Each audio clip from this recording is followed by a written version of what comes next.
हरिओम।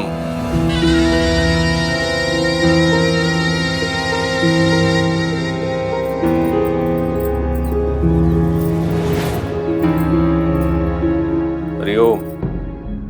सरकार, मेरी पत्नी भामा। ना ये तुम्हारा ससुराल है और ना ये तुम्हारा मायका कि मुंह उठाए चले आए।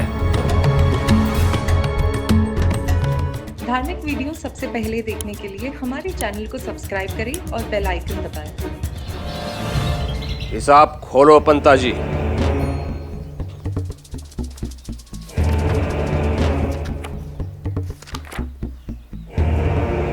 आबा,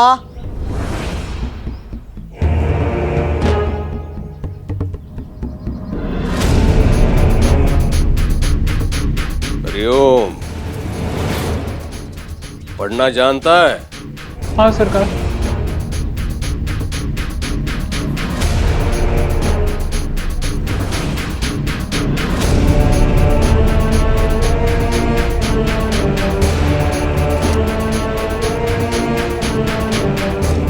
ले पढ़ और सुना सबको कितना बचा है तेरा। 5 रुपया सरकार। अरे ठीक से पढ़।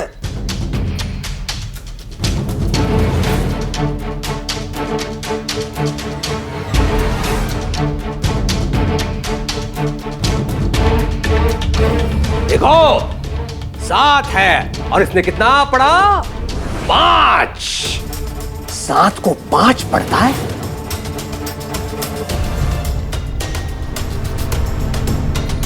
क्या कहा था मैंने? मेरी सत्यता और निष्ठा पर यदि कोई प्रश्न उठाता है तो उसका परिणाम भुगतना पड़ेगा।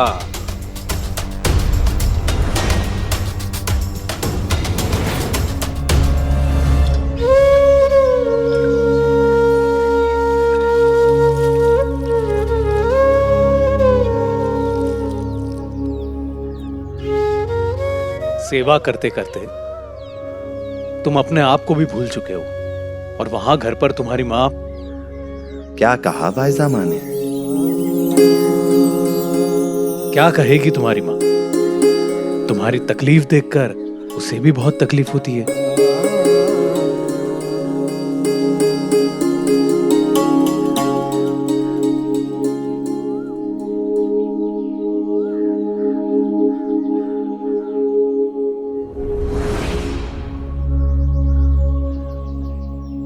ये क्या कर रहे हैं आप लोग? आपके लिए पलंग बनना है। मुझे पलंग की क्या जरूरत? आप हमारे इस कर्म को स्वीकार करें, वरना जो आपकी माँ है वो हमें बहुत डांटेगी। आप और बायजामा कुछ दें और मैं स्वीकार ना करूं, ऐसा तो कभी हो ही नहीं सकता। लेकिन मुझे पलंग नहीं चाहिए। अगर आप कुछ देना ही चाहते हैं तो मुझे लकड़ियां दे दीजिए, बाकी मैं खुद बना लूंगा। लेकिन ऐसे कैसे? विश्वास कीजिए, मैं बना लूंगा। अपा, पलंग साईं के लिए बनना है। उन्हें जैसा चाहिए वो बना लेंगे, तो उन्हें लकड़ी दे देते हैं और हम भी चलते हैं। वैसे भी बहुत काम है आज। अच्छा, अनुमति दीजिए। कर्म योग सिर्फ बाहरी दुनिया के लिए नहीं, सबसे बड़ा कर्म तो अपने परिवार के लिए होता है।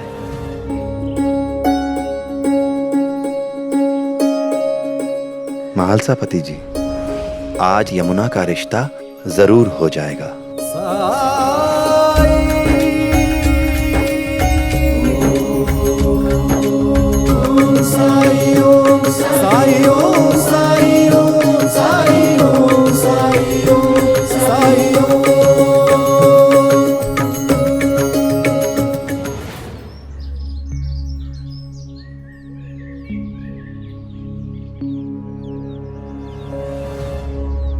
अब यहाँ तक आ ही गए तो अंदर भी चलते हैं ना। इसमें घबराने वाली क्या बात है? तुम नहीं समझोगी भामा। हम बिना बताए यहाँ आ गए। ये बात सरकार। आप देख लीजिएगा, वो हमारी मजबूरी जरूर समझेंगे।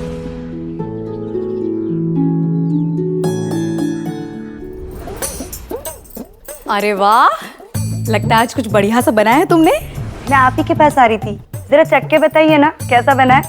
वही साहब। माधव, तुम कब आए? आओ आओ अंदर आओ, बाहर क्यों खड़े हो?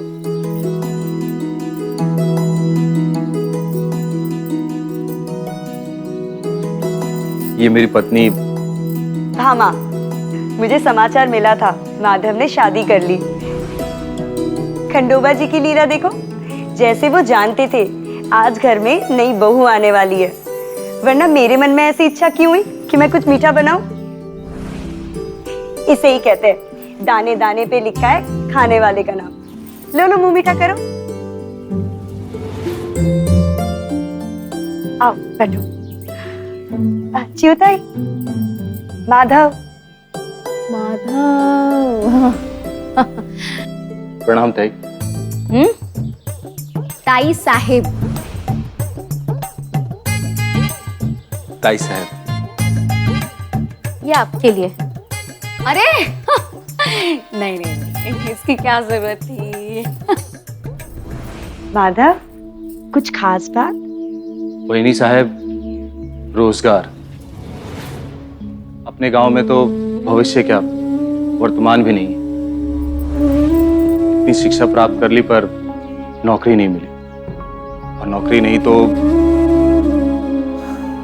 इसलिए सोचा कुलकर्णी सरकार अगर कुछ काम वाम दिला दें तो। क्यों नहीं, ये तुम्हारी मदद जरूर करेंगे।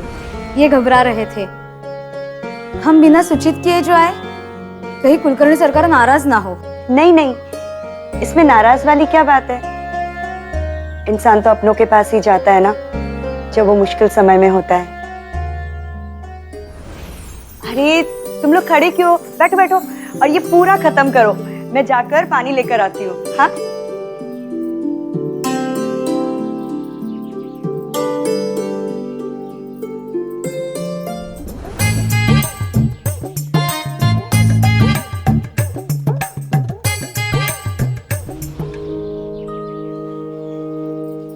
आ गए आप? हाँ, कब से आपकी राह देख रही थी।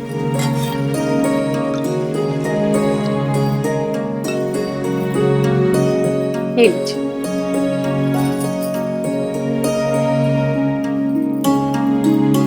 ये लो। ये सब क्या है? ये मिठाई है और ये लड़के के लिए धोती है। अभी तो रिश्ता हुआ भी नहीं और आप ये सब ले आए। रिश्ता हुआ नहीं है, लेकिन हो जाएगा। आज रिश्ता जरूर हो जाएगा। ऐसा किसने कहा आपसे? साइन है।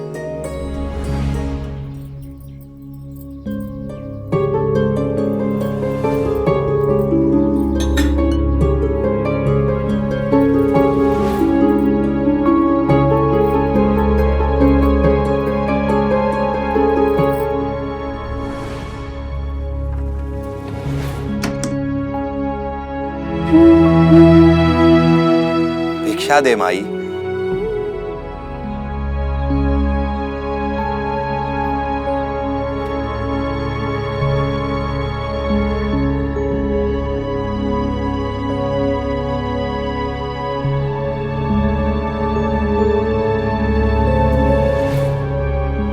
कहीं जा रहे हैं? दूसरे गांव साईं। तो भाग रहे हो शिरडी से?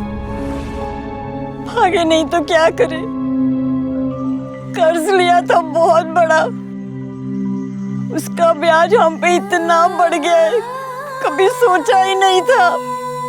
तो हिसाब का ध्यान क्यों नहीं रखा? हिसाब करना आता तो ये दिन नहीं देखना पड़ता।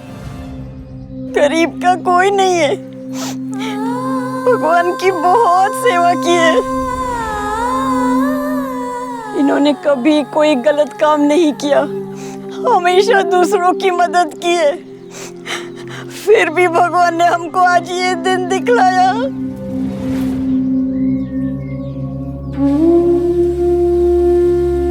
और आज उसी भगवान को सीने से लगाए दूसरे गांव जा रही हो।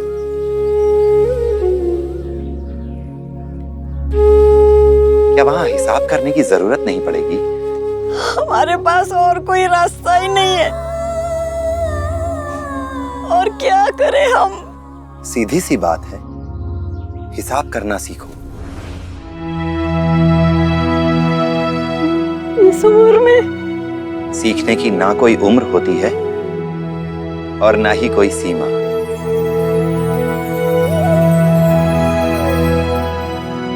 जो तुम्हारी कमी है उसे तुम्हें खुद ही पूरा करना होगा।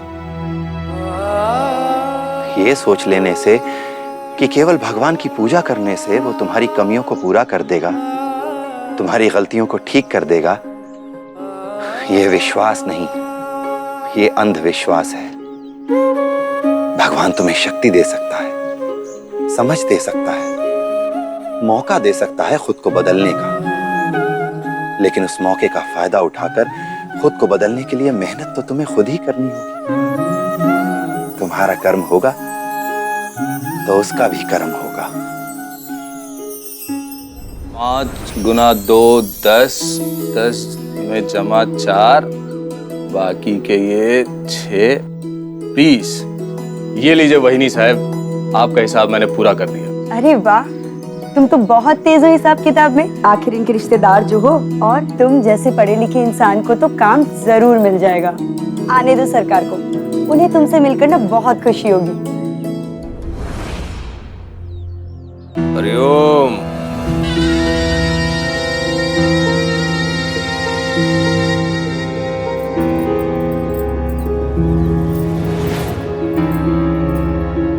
हरिओम। सरकार, मेरी पत्नी भामा। ना ये तुम्हारा ससुराल है और ना ये तुम्हारा मायका कि मुंह उठाए चले आए। अहो, माधव बहुत पढ़ा लिखा है और हिसाब किताब भी जानता है। हरिओम, ये मेरा घर है, धर्मशाला नहीं। मैं जानता हूं मुझसे गलती हुई, मुझे सूचना देकर आना चाहिए था। मुझे माफ कर दीजिए, हम लौट जाएंगे आज ही। आज नहीं, अभी। अहो, पहुंचते पहुंचते बहुत रात हो जाएगी। आज रात अगर ये लोग यहीं बिताए तो। हरिओम।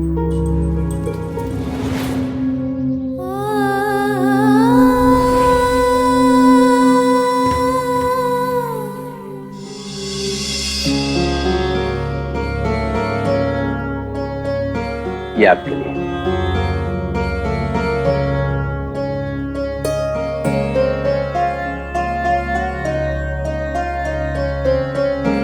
अप्पा पाटिल जी से आपके परिवार का वर्णन सुनते ही लगा कि हाँ, ऐसी संस्कारों वाली कन्या हमारे घर में बहू बनकर आ जाए तो हमारी तो 7 पुश्तों का कल्याण हो जाए।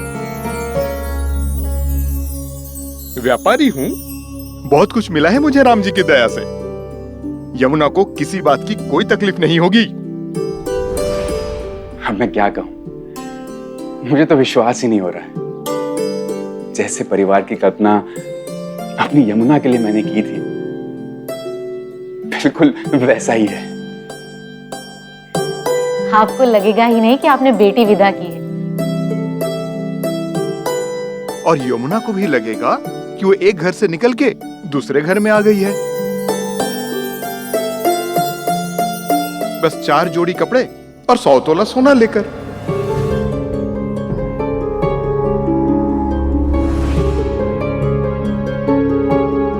तोला सोना? ये तो बस बच्चों की खुशी के लिए।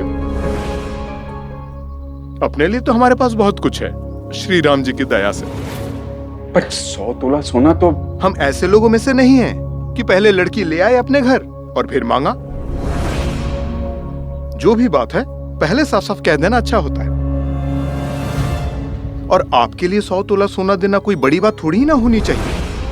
आप सोनार जो ठहरे, आप हमें कल तक बता दीजिए कि हो पाएगा या नहीं, क्योंकि और भी कई सारे रिश्ते आए हैं।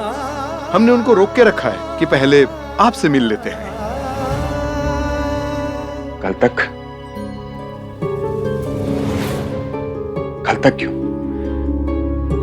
अब इसमें सोच विचार के लिए कुछ बचा ही क्या है?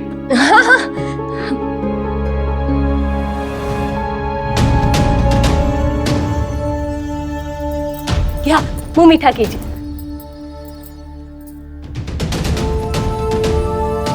इसका मतलब रिश्ता पक्का।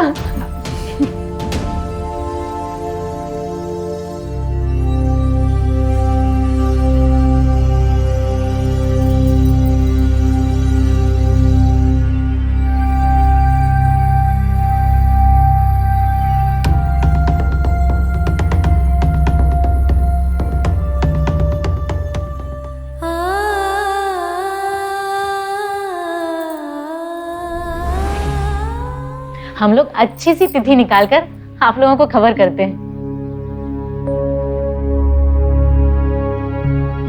अच्छा मालसापति जी, हम लोग चलते हैं। अच्छा अप्पा जी, मिलते हैं।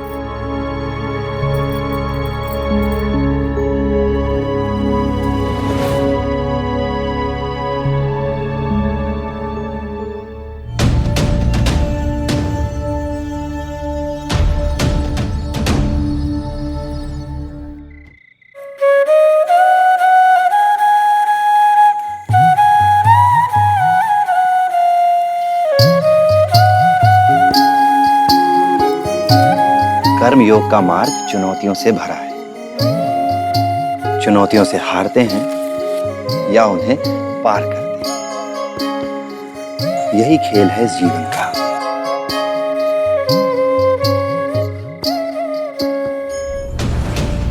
आप मुझ पर क्यों गुस्सा हो रहे हैं? मिठाई तो आप खुद लेकर आए थे ना, और धोती भी। अब कहिए ना अपने साईं से कि कहीं से 100 तोले सोने का भी इंतजाम कर दे, ताकि उनकी कई बात सच हो जाए।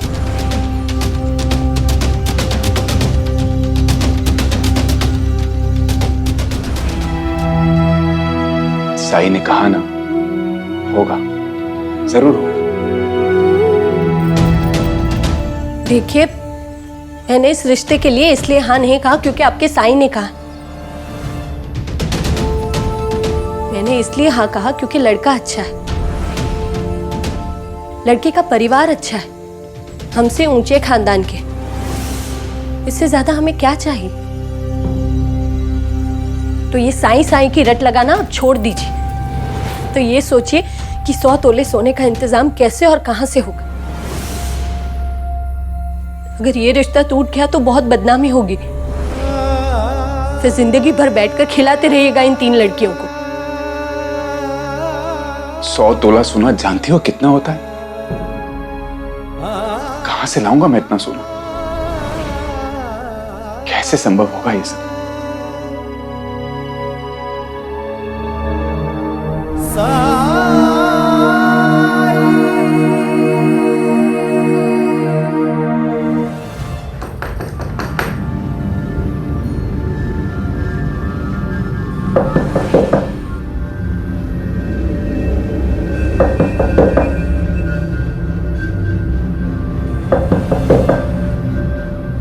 इतनी रात को कौन होगा? बाबा, मैं देखती हूँ।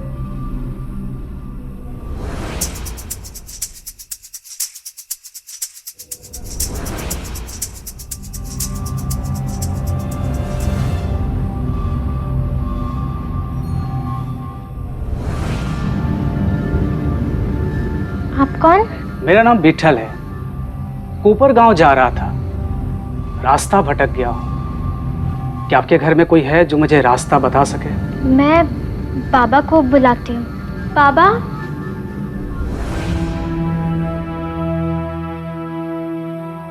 नमस्ते। नमस्ते जी। रास्ता तो मैं आपको बता दूंगा, लेकिन आप पहले अंदर तो आइए। आइए आइए, बैठिए।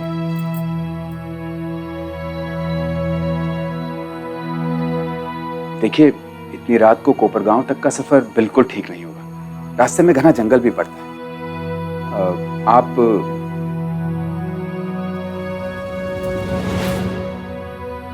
आज रात हमारे घर ही रुक जाइए, कल सवेरे निकल जाइएगा। आभार। आभार कैसा? अतिथि तो देवता समान होते हैं।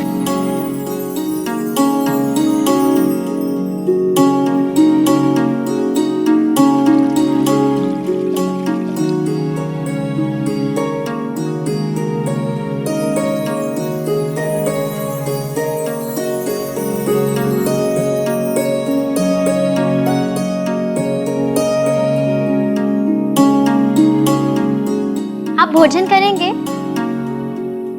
नहीं नहीं, अरे हाँ हाँ, यात्रा में थके होंगे, भूख तो लगी होगी।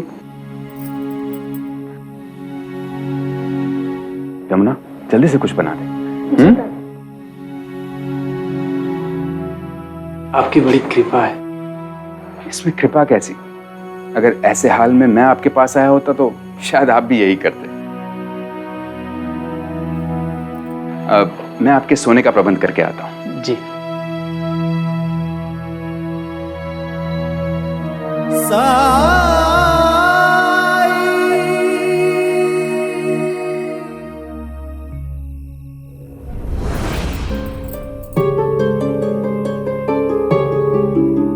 घर में इतनी परेशानी है और ये चली है भाकरी बनाने।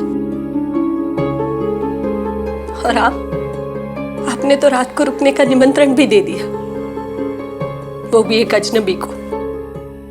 देखो, रास्ता भटक गए, इतनी रात तो कहां जाएंगे? और वैसे भी अगर एक रात हमारे घर रह लेंगे तो इसमें हमारा क्या छिन जाएगा?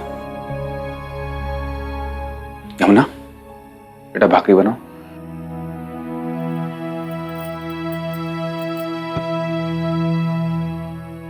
बेटी की शादी में 100 तोला सोना कहां से आएगा, इसकी फिक्र है आपको? ठाक के वही 3 पात। देखो, मैंने कहा ना, रिश्ता हो जाएगा। आपने नहीं, आपके साईं ने कहा है।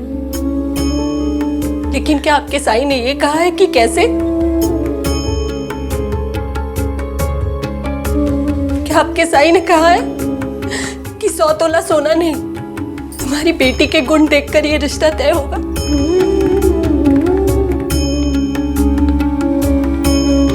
नहीं ना। आप सच्चाई में जीना शुरू कर दीजिए। और सच्चाई यही है कि अगर हमारे पास 100 तोला सोना है तो ही ये रिश्ता तय होगा, नहीं तो नहीं होगा।